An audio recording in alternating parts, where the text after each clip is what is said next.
Hi, and welcome. Today's webinar. I'm Kimberley Threadgill, a Senior Wealth Manager at Stansberry Asset Management, and I'm here with my colleague Ryan Walker as we discuss the One Big Beautiful Bill, key strategies to improve your wealth and retirement. Great. Thank you, Kimberly. And thank you, everyone, for joining us today for another installment of our wealth planning video series, our webinar series.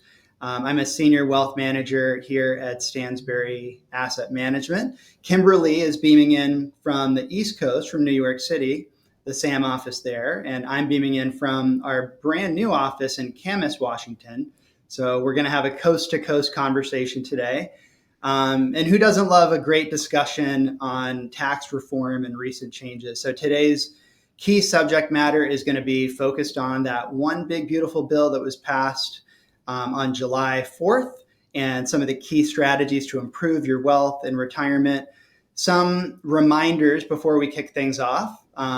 If you are interested in viewing some of our past webinars, our website is a great resource. So navigate to stansberryam.com, and under the Insights tab, you'll find a link to view our pre-recorded historical webinar videos. Today's webinar is meant to cover a lot of the main critical planning topics that we believe are going to benefit most of our clients. But the tax bill is not going to be covered in depth. So there might be some other topics that are part of the bill that will impact you that won't be covered during today's webinar, but we will be highlighting some of the main core strategies that are involved in improving your financial well-being. So with that, let's kick things off. Today, during the presentation, we're going to be referring, of course, to the One Big Beautiful Bill. We'll abbreviate that throughout the slide deck just to make things more streamlined. So you'll notice the initials OBBB throughout the webinar. And Kimberly and I will refer to the package simply as the bill throughout the webinar as well. It all means the same thing, one big beautiful bill. So one of the key things is highlighting some of the valuable strategies that we as wealth managers have identified to potentially reduce your lifetime taxes paid. And who doesn't want to potentially reduce their tax liability over time, over the long term? So it doesn't necessarily mean the here and now, but over the next several years, how we can take advantage of some key provisions within the bill to be additive to a client's overall financial well-being. We're also going to be covering some important things to be aware of as you consider your options and your financial future. A quick note here, as you can see at the bottom of this slide, the webinar today, it's intended to be educational in nature, not provide tax-specific advice for any participants. And it focuses just on the federal tax alone. State-specific income tax rule, of course, may apply in your circumstances. And you should review those specific tax situations with your wealth manager and with your CPA to ensure that you're following the proper guidance. So with that, I'm going to pass things over to Kimberly to kick things off and to cover the first topic that we have on deck here. Great. Okay. So with the OBBB changes and effects, one point we want to touch on as we go into the details of this particular bill is the difference between permanent and temporary. So something to be aware of is that there are some provisions within this bill that is considered permanent. Now, take that for what that is. I mean, lawmakers can make changes over time, and they certainly have. But for the spirit of this bill, we are going to understand and keep in mind that if it's stating permanent, that we're not expecting this to change.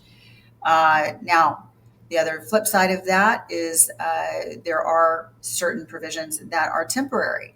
One aspect of this bill that I think is important to note is the senior deduction for retirees, people who are just anybody who is 65 and older that is a U.S. citizen is entitled to this deduction. We'll go more into that later. But it is important to note that that is one of the temporary facets of this bill, stated to be in effect from 2025 tax year through 2028. Another update that I think we both felt was very important to note, and I think everybody's quite excited about this, is the fact that the adjustment of the federal marginal tax rates that were changed in 2017 with the Tax Cuts and Jobs Act. If you recall that in 2016, the highest federal marginal tax rate was 39.6. That was dropped to 37%. And of course, all of the other federal marginal tax rates below that fell as well. So that was considered a temporary change that would be sunsetting. And with the OBBB, this has now been made permanent. Now, it's important to note there is a nuance here because when you consider, say, for instance, say your income, your salary is say it's $300,000 for the year, that does not mean that if you fall in a 32 or 35% federal marginal tax rate, that doesn't mean that all of what you're making is taxed at that rate, right? It's just the income that falls over a certain range is taxed at that level. So those income ranges for each federal marginal tax bracket adjusts for inflation every year. And interestingly, in 2026, there will not be an inflationary adjustment for those income brackets, except for the 10% and the 12% brackets. Now, in 2027, it will resume with the adjustments for inflation for every tax bracket, but something to be aware of. An interesting thing to add to that point, Kimberly, is that I researched why is it just the 10 and 12% brackets Yeah, why with is an that? inflation adjustment.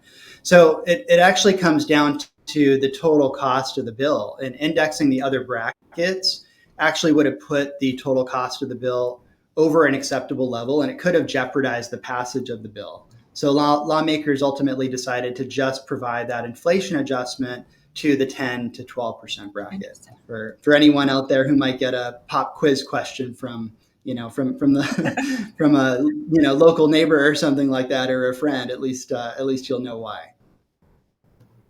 It's good to know. So I'm going to cover here the estimated 2026 tax brackets, which there are not a lot of changes, but I highlighted here in the grade cells in the 10 and 12% tax brackets where the adjustments were made relative to inflation. One big takeaway that I just wanted to point out here, and this is how planning comes into play when it comes to determining good opportunities to take advantage of, is that you'll notice that there are very large increases in tax brackets between the 12 and 22% bracket, where you see a 10% jump, and again between the 24 and 32% bracket. So this could give us some tax bracket arbitrage opportunities to maximize what brackets you might be in. For example, if you're in the 24% bracket, you might want to take advantage of some planning techniques such as a Roth IRA conversion, for instance, to maximize that tax bracket that you're in, but without putting you at risk of going up over into that next bracket, which would be 8 percentage points higher to 32%. It's not as material when you look at the 22 to 24%. That's only a 2% adjustment. But you'll notice that they step up rather quickly when you're going from 12 to 22 and then again from 24 to 32. That comes up a great deal. You're right, Ryan. And I think when you're talking about something like a Roth conversion, and if it's appropriate for the client, we really emphasize that a client speak with their CPA, because the difference of converting an amount that makes you go from, say 12 to 22 is something that I think certain clients may be more comfortable with, and then they can even extend to the 24. But to make that leap and over, or say you convert to the point where you now fall in that 32, it can happen if you're not cautious and very aware of the dollar amount of what you're converting. And really the best person to consult with on that is going to be your CPA, who's familiar with what your taxable income is. So this is a great slide. I think this shows a lot of really helpful information for clients. And just one thing to note here, these are the estimated 2026 brackets. The formal brackets are going to be released later on this year as we get closer towards the end of the year. But usually the estimated brackets are pretty close to what becomes final law. So here I'm going to present to you some changes that may impact your family and household. They may not, but it's the estate tax, otherwise known as the death tax. As a reminder, the federal death tax is at a federal rate of 40%. However, there are exemptions in place. And one of the key things that does impact households that are considered to be with a high net worth would be the extension of the prior exemptions, which is a good thing for families that might be impacted by this. So prior to the OBBB passage and approval, there was a scheduled drastic sunset provision that would have reduced the exemption limit. As you can see in the table here, that exemption limit has been extended and even slightly increased with the impact of inflation. 2026, the exemption per person is 15 million. The exemption per couple is 30 million. So if you were to leave behind an estate worth less than 30 million and you're a married couple, there would be no federal death tax. For estates greater than that $30 million threshold, that's when the death or the estate tax could possibly kick in. At the very bottom of the slide, you'll notice a note here. Just a quick reminder, if you happen to be considering relocating to another state, every state has a different death tax law. So I would just be mindful of researching what that state-specific estate tax rules could be. Sometimes the state exemption limits are as low as $1 million. So if you have a net worth, including a home, retirement accounts, investment accounts, greater than $1 million, it's possible, depending on your state, that there could be a death tax or an estate tax associated with that particular circumstance. Something that I do want to note, and this is just kind of a look back here that's noteworthy, is that it really wasn't that long ago that estates could be taxed for when they were above, say, 600,000. I mean, we were talking, that was 2001, something like that. It was, I think, 675,000 was the maximum before it was you were subject to this. So it's amazing that not being that long ago, how much over the last, these recent years, things have amplified to the levels that we're at now. It's substantially higher than where it's ever been before, and something to be aware of, right? So thanks this is a great slide. Yeah, thank you, of course. And of course, it's very relative to your personal circumstances and your legacy goals. But there are strategies to take advantage of that lifetime exemption limit as well. So, yeah, 100%. Including family gifting before death and a lot of different aspects and nuanced provisions that an estate attorney can certainly help with. And we often work with them to do that and to implement those plans. So there's a couple of things too that we want to touch on. One was the senior bonus deduction. That is $6,000 per person if you're 65 and older. Again, this is a temporary one. This is effective for the tax years of 2025 to 2028.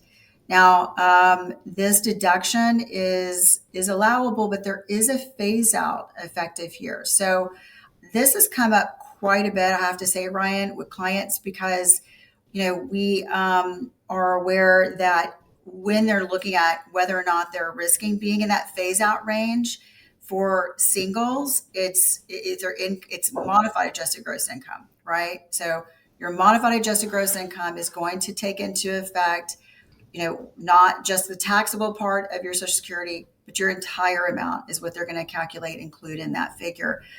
Could also include RMDs, right? Different things that are taxable that you're including in that modified adjusted gross income to decide if you're being phased out or not. If you're single, you would be phased out of the $6,000 annual senior deduction if your income MAGI is at 75 over 75,000.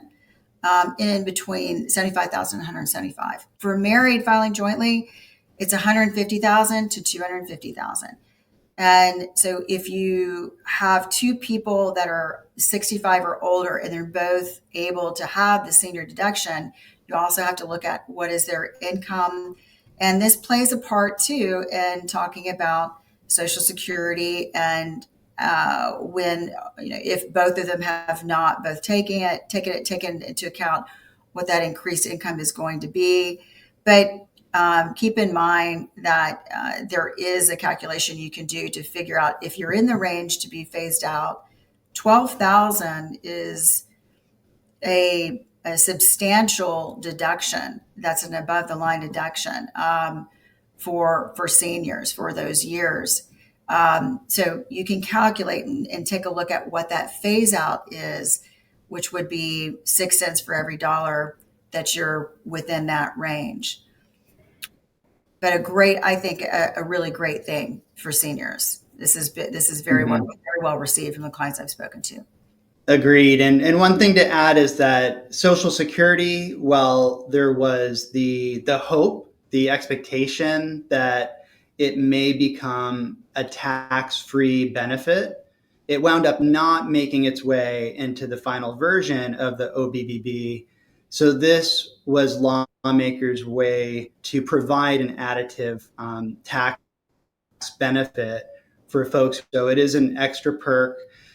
That the actual value depends on where you fall when it comes to tax brackets, because it's a deduction, not a credit. So the $6,000, if you're in hypothetically a 22% tax bracket, it's going to be worth, for a married couple filing jointly, about just over $2,000. So you take the 12,000 deduction, multiply by your tax bracket to understand what the true bottom line reduction in your tax liability is going to be. Mm-hmm. But as you mentioned, there's some nuances with the phase out, some specific things to be aware of. So if you ever wanted to reach out to your wealth manager to discuss the bonus deduction in a little bit more detail, absolutely feel free. So with that, we'll transition to the SALT cap, which is also a temporary provision within the OBBB. You can see in the table below, through the years 2025 up to 2029. At this time, it's scheduled to revert back to the $10,000 current cap, or pre One Big Beautiful Bill cap of $10,000 starting in 2030. There are some phase outs related to this deduction. You can see the phase outs in the table on the right-hand side related to your modified adjusted gross income. And SALT simply stands for state and local tax deduction. So it allows you to combine either your taxable, your tax liability in whatever state that you reside in, or the sales tax that you might pay. So for an individual who lives in a high income tax state like California or New York, for instance, there's going to be New York. Yeah, exactly. There's going to be a more significant amount of capital or income tax that might be paid in those particular states. So it's going to be more impactful. For those who live in a lower income tax state, it might be better to take the state sales tax deduction. But you can also add property taxes paid to this particular deduction amount as well.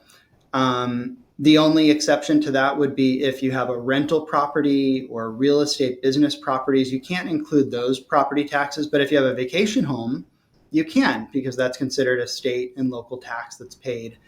However, it's not a situation where you can take the standard deduction plus the SALT deduction. So if you're taking the standard, you need to decide whether or not it's better to itemize and compare these extra deduction limits that you can claim against what the standard is to determine what the best personal outcome is for your specific circumstances. I think I covered most of that. Kimberly, anything you want to add there on SALT? No, I think what you're pointing out is important to note. I think it puts a lot of extra work, certainly on our accountants, as we're taking into account so many of these changes, especially for those who can itemize and look at various options here. So certainly a lot to take into account, but this is definitely, these two things are coming up a lot in conversations ever since this bill was passed. So very important, critical updates to be discussing today. Agreed. And for those clients with some philanthropic goals, we'll pass over to Kimberly to cover some critical updates related to charitable deduction changes. Yeah, so interesting. There's a notable change. This is now going to be in effect in 2026, but there is now a floor of charitable contributions for 2026, not 2025 tax year, of 0.5% of your adjusted gross income. So that's important to note, because that was not the case before. And there's also a cap for people who are in that 37%, that very top federal marginal tax bracket. There's a capping of the value of the itemized deductions to 35% of taxable income. So that being said, essentially going back to your charitable contributions, if you, and this is a really good example listed here, if you have an AGI of 100,000 and you're itemizing your deductions, and you donated 5,000 to charity, then that there's about 500 that's related, of course, to your AGI, that's backed out of what you are getting credit for, right? So that's going to be in effect in 2026, and I expect, Ryan, that some of our clients who are charitably inclined might be doing some things differently this year in anticipation of this change for next year. Yeah, agreed. And there are some other tax efficient ways that you can donate rather than, a simple charitable deduction type donation. So we'll cover, a strategy called qualified charitable distributions in just a few minutes that you could weigh out as as an option to consider when it comes to getting your greatest tax bang for your buck, so to speak.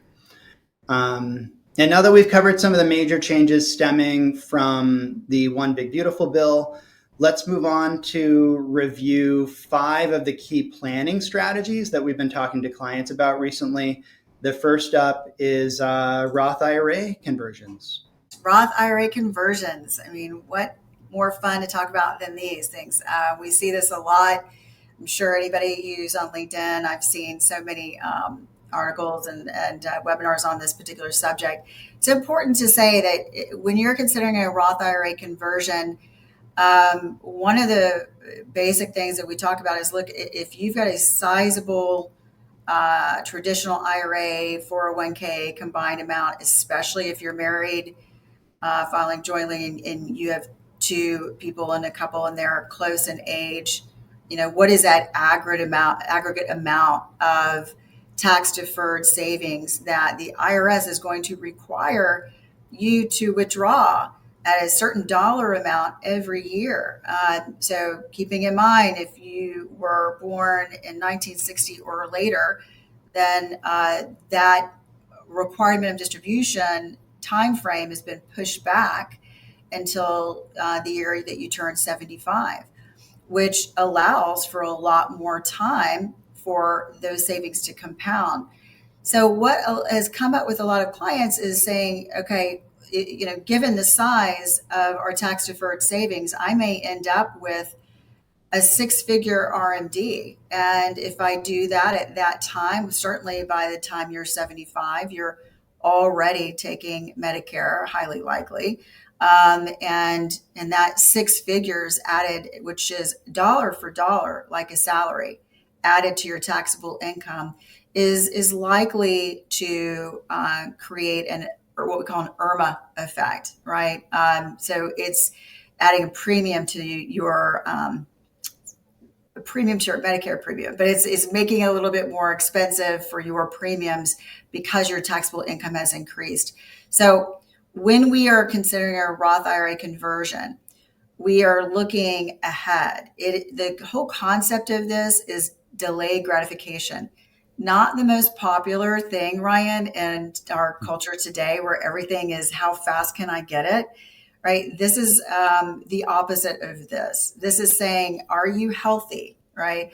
Do you expect to be living for a while? Because when you do a Roth conversion, if you pass away within 5 years, that growth can be taxed, right? The idea is that you're taking some out of that tax deferred bucket, that IRA, that 401k, SEPA, or whatever, and you're paying the taxes now. And then you're moving it to that Roth IRA space. And in doing so, you are creating that tax-free source of income, or could be inheritance for the next generation. Maybe you don't need it, but you're reducing that tax-deferred total amount, and also in turn reducing your required minimum distribution, right? And so you ideally want to be doing this ahead of the time that you're taking required minimum distributions. Because once those kick in, and again, if you're born in 1960 or later, it's going to be 75 years old. So when you'll have to start doing it, you'll be doing that every year. And any Roth conversion is going to have to be above that figure that you're required to take. So this is a concept that does come up a lot, but when we talk about it, we are asking, what is your federal marginal tax rate right now? If you are in a very high federal marginal tax rate, 32, 35, 37, and you may also have state taxes on top of that, well, then you're paying quite a bit of taxes in order to make that conversion. So we definitely want to weigh the pros and cons. I just spoke of IRMA being another factor. So again, if you're already taking Medicare, then that's a factor to consider, because your Medicare premium could be affected and could be higher. Now, that is typically, again, if you're taking Medicare at the time, it's going to be in 2 years from the time you convert, and it's temporary. It's only for that time frame that correlates to the year or years that you did the Roth conversion. But it's something to keep in mind. And then, we want to talk about your long-term capital gains rate and NIIT, which is your net investment income tax.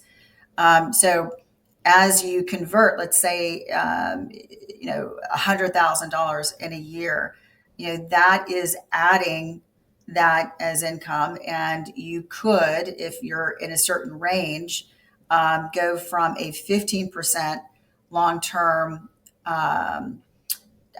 taxable gain bracket up to something perhaps even higher, because NIIT does kick in once you have a certain amount of net investment income for the year. That adds, Ryan, another 3.8 on top of what is, for most people, they typically fall in the 15% of the clients that we work with fall in that 15% range. So you really are now at 18.8. And you want to keep in mind all of these factors, right? So lastly, the senior deduction, right? That has a phase out for income. So if you're doing a conversion, it could affect your ability to receive that any or all of that senior deduction if it effectively brings up your income above the phase out range. All really, really important information as you explore whether or not this strategy could be appropriate for you. If you're in a post-retirement period of your life and have not been forced to take RMDs yet, you could be in a sweet spot where you happen to be in a temporarily lower tax bracket, relying on on your savings, on taxable assets for income, and may be able to take advantage of a multi-year Roth conversion strategy to reduce your future RMD calculations. And I would just suggest that you use the 3 check marks below to explore what the impact might be in terms of a Roth conversion, and if it's going to increase your Medicare premiums, impact your capital gains or the NIIT tax, and then also that new $6,000 bonus senior deduction. So these are some of the things that wealth managers go through with clients as they consider Roth IRA conversions, and then usually try to get the green light from a CPA as well to confirm it's the best course of action going forward. So next up here, we have qualified charitable distributions, or QCDs. And if you remember a few slides ago, I mentioned that charitable gifting methods that can be a bit more tax efficient rather than just writing a check or trying to get a charitable deduction for that. And QCDs would fit that mold, fit that description. So QCDs are eligible for folks who are age 70 and a half or older.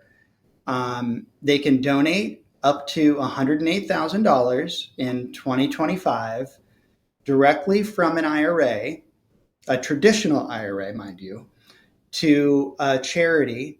And if you're of RMD age, so currently age 73 or older, that can avoid the taxes that would otherwise be that you'd be liable for if you would take just a regular RMD distribution and then write a check to that charity. So the QCD must be made payable to the charity. And if the funds are withdrawn first as a distribution and then you write a check to the charity, that's not the right way to go about this QCD type approach. Every custodian is a little bit different. We use Pershing here at Stansberry Asset Management.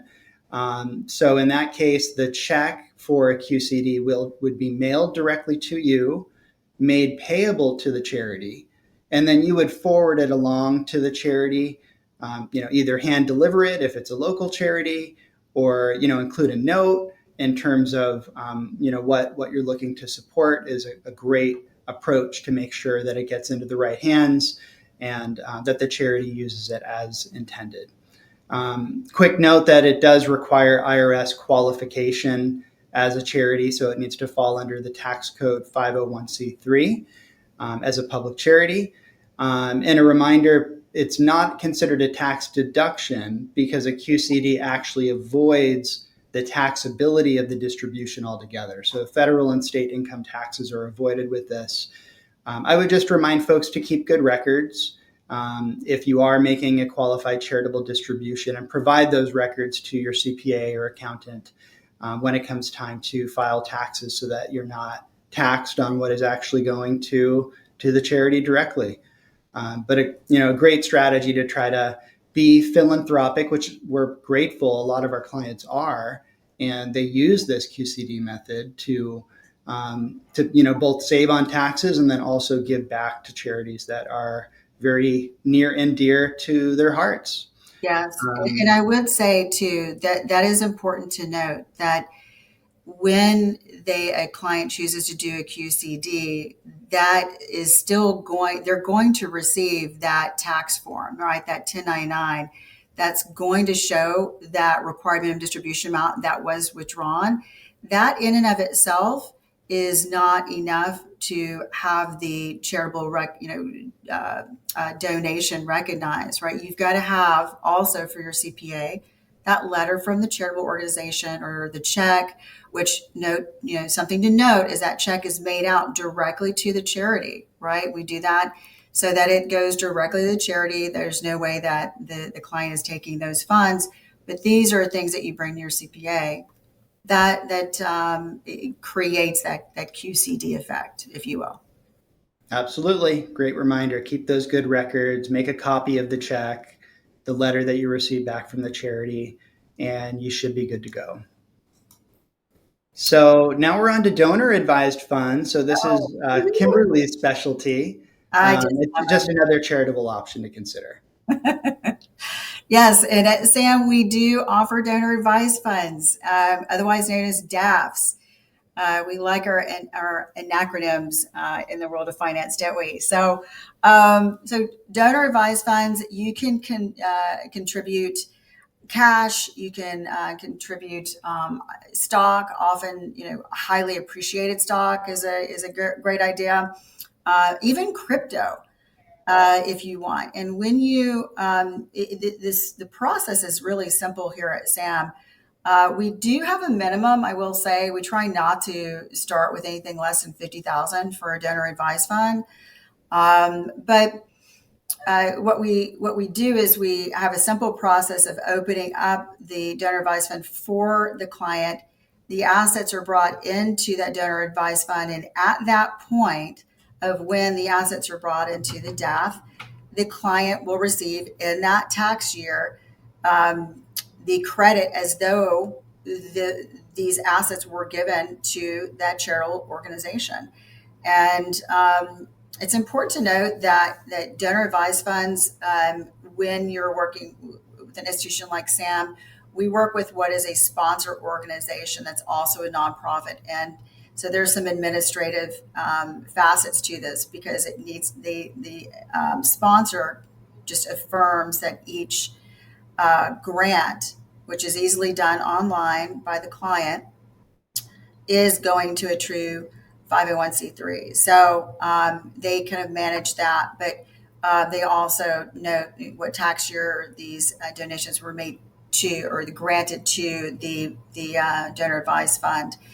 But keep in mind that when you do this, this is something that we really only bring up for clients who are charitably inclined. In other words, you're already going to be giving to a charitable organization anyway. Then this is something that would make sense, because you can contribute any of these assets. You can also consider your IRA for clients who are have those sizable savings. But when they go into the donor advised fund, you can't take that back. It is now technically outside of your control, and you can only give from that donor advised fund to charities. Now, the really fun thing about this, Ryan, is that you can get your family involved. Donor advised fund can outlive you and your spouse. So if you have your favorite alma mater or whatever it is that you want to give funds to, what we do at SAM is we advise based on their liquidity needs, like how often are you granting, how soon are you going to be granting from this fund. We'll determine what strategies are best to invest within the fund. But this is something that a couple can continue to create as a legacy, and their kids and grown kids from there can continue to grant. And what we try to do at SAM is work with our clients to understand what their financial goals are and to grow those funds from the amount that was originally given, and through investing in the markets and increasing that fund for clients. So something to keep in mind, again, it is irrevocable. And there are limits to how much can be deducted based on your AGI. Keep in mind that 0.5% of your AGI, that there is that floor, and that's going to kick in 2026. So something always to consider. That is a thing that's going to be changing, right, moving forward next year. Yep, absolutely. With the donation of stock or crypto, that would actually be done in kind, meaning that you don't need to sell the stock or sell the crypto and realize those gains. So those gains can be put into the DAF. Yeah. You'll never be responsible for ever realizing those gains. So if you happen to have a stock with a very low cost basis, that could be an ideal position to transfer over. we all know, how Bitcoin has been performing lately. So if there's any large allocation and holding in crypto that has a very low cost basis, scoot some of that over if you have philanthropic goals into a DAF and take advantage of never having to pay the capital gains taxes on liquidating those holdings. Yes. Highly appreciated stock. Agree. Yep, absolutely. 100%. And also, too, you don't need to stick with the same charity every single year. The awards can be given to any approved IRS charitable organization. And the sponsoring organization will, of course, confirm that tax eligibility. But when you were talking about, getting together with your family, maybe every Thanksgiving, somebody from the family member can choose an organization that's near and dear to their heart, and you can earmark a new charity every year. It just doesn't need to be set in stone. Just wanted to highlight that before we move on. Yes, and I think it's great because it helps families to pass on that spirit of giving to the next generation. It's encouraging that, going forward. So, agreed, 100%. Agreed. All right, so I'm going to be covering strategically realizing capital gains to take advantage of tax opportunities.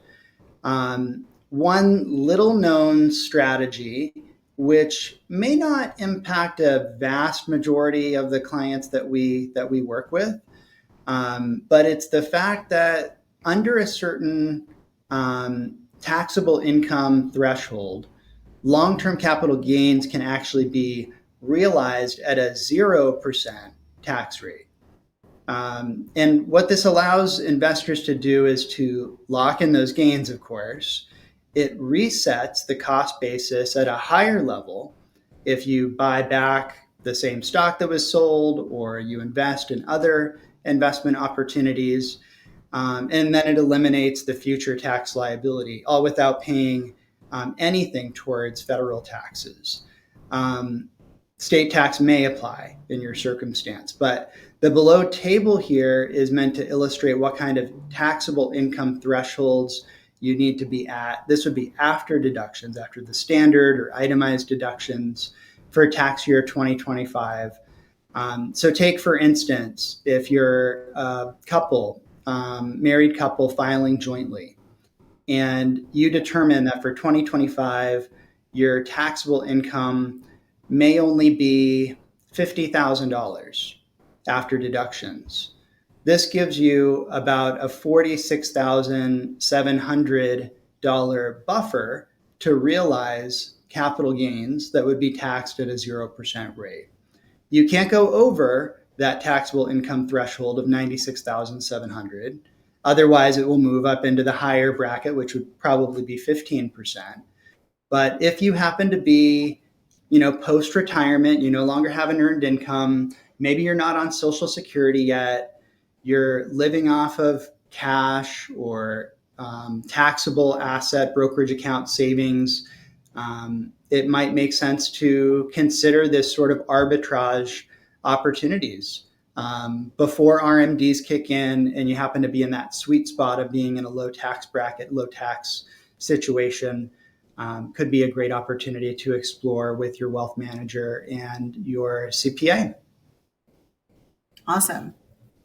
It's actually a really unique strategy and something that I think, it's narrow in scope. I don't think very many people can do this often, but it is something to be aware of because when all things align, it's really a great strategy to be to consider. Don't you think? I think this is a great thing to be bringing up. So absolutely, yeah. And Sam can be your partner in doing that. We can certainly, look at customized harvesting approaches to take advantage of this if you happen to be in the position where you can do so. Mm-hmm.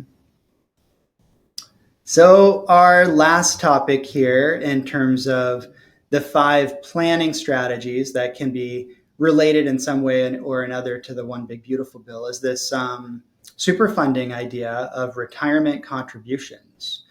And one thing to note before I bring up the meat and potatoes of the slide is that this really only applies to folks who are active participants in a 401k and a 401k that offers a unique sort of benefit or tool, usually just available to employers that are very large in nature, thinking large to mega cap type companies that have a 401k available. If you haven't heard of this strategy, it might make sense to look into your plan documents to see if this strategy is an opportunity that's present for you. So just to get into the why behind it. So as I mentioned, some, but not all 401k plans allow for after-tax contributions, but the ones that do, you can take advantage of some additional planning opportunities and tax reduction strategies as well over the long term, because contributions for most participants in a 401k can actually be up to $70,000 a year, not the standard deferral pre-tax limit, which depending on your age could range, but usually in the $25,000 to $30,000 range per year. But the 70,000 does include the regular deferral limit. It includes the employer matching contribution as well. But if your plan offers the ability to make an after-tax contribution and then roll it over into a Roth, the Roth portion within your plan, this allows you to take advantage of a different opportunity rather than saving through a regular taxable brokerage account. And it's really only a good option to consider if you're already maxing out on your deferral limits. There are some extra catch-up provisions that actually increase the $70,000 to $77,500 if you're over age 50, and they actually go up a little bit more if you happen to be between the ages of 60 and 63.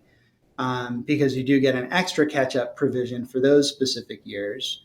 But overall, I would say look into the plan provisions. If you're maxing out on your regular deferral limits, see if your plan offers an after-tax contribution opportunity and allows you to move that over intra-year into a Roth conversion. And then, feel free to, run the numbers and see if it makes sense to take advantage of these higher limits that are built into the 401k plan provisions.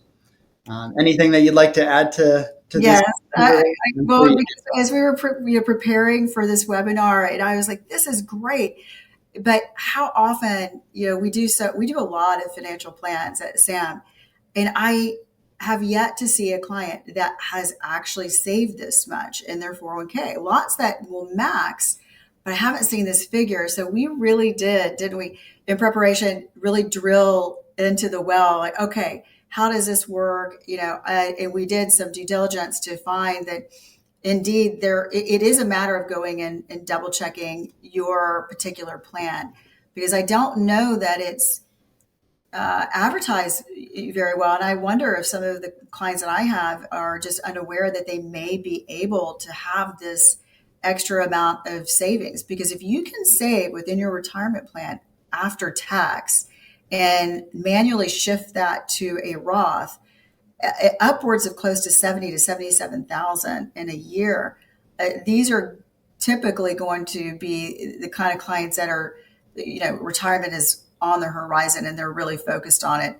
This is a very welcome thing to be aware of. So, I thought it was great as we were preparing for this, really looking into it. Of course, we were checking out our own plan and all of that fun stuff. But I always say whenever, the government is providing ways for you to save, whether it's through HSAs or increasing catch-ups, even like the 60 to 63, they're telling us something, aren't they? They're saying that there's not enough people saving, and if you're getting a break, it's because they're seeing some things that are thinking that we need to be doing and paying attention to this. So if you're out there and you find that you are eligible for this kind of a 401k, we would urge you to, if you have the liquidity to be able to fund that, net of expenses, to really consider it.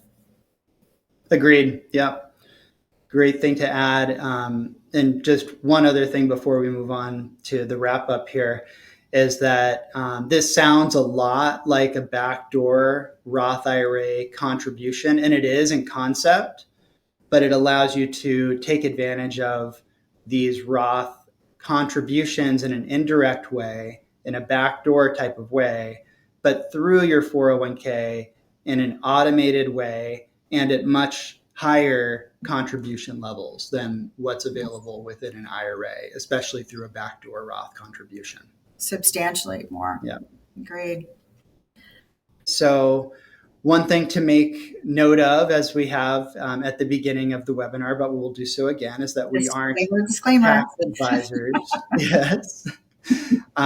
So always speak to your CPA to clarify what makes the most sense for you relative to your unique circumstances. You could talk to your SAM wealth manager to help establish a donor advised fund or DAF, or to explore this idea of a qualified charitable distribution or QCD. We also added on the slide here some hopefully helpful tips on where to search for charities and to understand how they stack up against industry averages. So CharityWatch.org is a great website. They're a charity watchdog group. GiveWell.org is another one where folks can research on charities on where to give, and they're scored based on how well they use those donations and contributions for their actual cause. And then charitynavigator.org is another one, which again has a lot of access to data on public charities that could be eligible for either a QCD or other aspects of charitable giving and your philanthropic goals. So next steps, if you are interested in evaluating any of these strategies, feel free to scan the QR code on this slide, whether you are a client or a prospective client.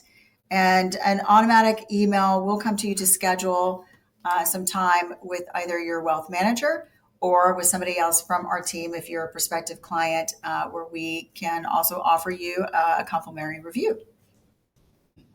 And we also would love to have you follow us on social media. We are very active on LinkedIn, on Facebook, on X. You can see our handles listed below the icons here on the screen. But it's a great way to stay on top of everything related to the One Big Beautiful Bill, other aspects of some of the webinar topics that we've covered in the past. And we love to have our clients and prospective clients follow us on social media. So feel free to. We love to have you join us on the social media family there. And make sure that you catch our next webinar. The topic will be on Medicare and long-term care planning in September. So thanks for joining us today. Have a good one. Yeah, thanks so much for joining, everybody. Thanks. We'll see you at the next month's webinar. Take care.